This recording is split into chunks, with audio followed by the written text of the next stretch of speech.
ప్రైజ్లా దేవుని ఘనమైన నామమునకు మహిమ కలుగును గాక. ప్రభు నామమున మీ అందరికీ హృదయపూర్వక వందనాలు. ఈ ఉదయకాలము దేవుని వాక్యాన్ని విందాం. ఆదికాండము 7వ అధ్యాయము 1వ వచనము. యెహోవా, ఈ తరము వారిలో నీవే నా ఎదుట నీతిమంతుడివై ఉండుట చూచితిని గనుక నీవును నీ ఇంటివారును ఓడలో ప్రవేశించుడి. ప్రియమైన వర్లరా, ఇక్కడ ఆ దేవాది దేవుడు నోవాహుతో మాట్లాడుతున్నాడు.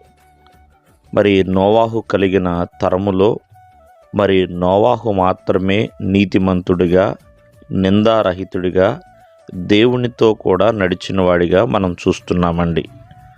కావున జాగ్రత్తగా ఆలకిస్తే మరి ఆ తరములో ఎవరూ కూడా నీతిమంతులుగా లేడు. దేవుని దృష్టికి నీతిమంతుడిగా కనపడింది నోవాహు మాత్రమే. కావున నీవు నీ ఇంటి వారు ఓడలో ప్రవేశించండి అంటున్నాడు. వాస్తవంగా చెప్పాలంటే ఎన్నో సంవత్సరాల క్రితము నోవాహుతో దేవుడు మాట్లాడాడు. ఒక ఓడ తయారు చేయమని చెప్పాడు. మరి నోవాహు దేవుని మాటకి విధేయుడిగా లోబడి మరి దేవుడు తనకు ఆజ్ఞాపించిన ప్రకారము తను చేసి ఉన్నాడు. ఓడ నిర్మాణం అయిపోయిన వెంటనే ఓడలో ప్రవేశించండి అని దేవుడు మరొక ఆజ్ఞ ఇచ్చాడు. అలాగే ఆ ఓడలోనికి నోవాహు తనతో పాటు తన కుటుంబం కూడా వెళ్ళిపోయింది. అలాగే దేవుడు ఏ జంతువులనైతే సిద్ధపరచమన్నాడో అవన్నీ కూడా ఓడలోనికి వెళ్ళారు. దేవుడు ఆ యొక్క ఓడ యొక్క తలుపుని వేసేసి ఉన్నాడు.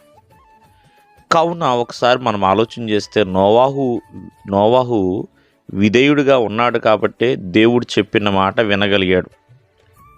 కావున ఆ మహా జలప్రళయం నుండి తప్పించబడ్డాడు.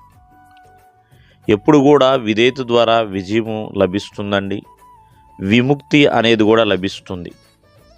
నోవాహు కలిగిన విధేయతే తను విముక్తి కలిగి ఉండడానికి కృప చూపాడు దేవుడు. కావున ప్రతి ఒక్కరు కూడా ఆలోచించండి. ఆనాడు చాలామంది విచారంలో మునిగిపోయారు. ఆ వర్షం పడుతుంది, ఎక్కడికి వెళ్ళాలో తెలియదు, ఏం చేయాలో తెలియదు, నోవాహు దగ్గరికి వచ్చినా ఉపయోగం లేదు. మరి అలా ప్రాణాలు కోల్పోయారు తప్ప ఈ భూమి మీద సర్వరాశులు జీవరాశులన్నీ కూడా తుడిచిపెట్టబోయబడ్డాయి. కారణం ఏంటి?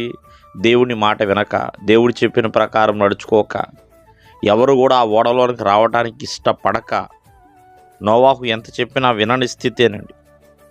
కావున మరి ఆ నోవాహు కలిగిన విధేయతే తనకు ఒక విజయాన్ని ఇచ్చింది, విముక్తిని కలిగించింది. దేవుడు మిమ్మల్ని ఆశీర్వదించునుగాక. ఆమేన్.